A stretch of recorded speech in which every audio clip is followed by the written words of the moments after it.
অন্যদিকে ড্রাইভারের কাহিনী দেখে তো আমি পুরাই অবাক। কেমন জানি হেলিয়া দুলিয়া যাচ্ছিল, মনে হয় সারা রাত ঘুমায়নি। আর আমি ভিডিওতে লাইভ ভয়েস দিতে পারি নাই, কারণ আমার ঠোঁট কিভাবে যেন ছিলে গেছে, অনেক ফুলে গেছে।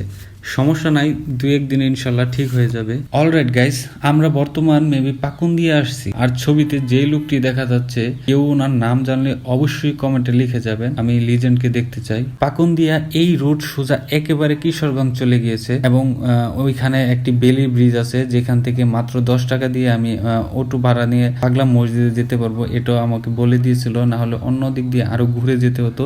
তো আর একটা কথা না বললেই না, মানুষকে জিজ্ঞেস করার পর এত সুন্দর করে বুঝিয়ে দিয়েছিল রাস্তা, মানে মনে হচ্ছিল আমি কিশোরগঞ্জে এই প্রথম না, আরো আগেও আসছি। এত পারদর্শী মনে হচ্ছিল নিজেকে। এই তো আমরা চলে আসছি আমাদের গন্তব্যস্থানে। দূর থেকেই মসজিদটা দেখে মনের মধ্যে এক প্রকার শান্তি কাজ করতেছিল, ভাষায় প্রকাশ করার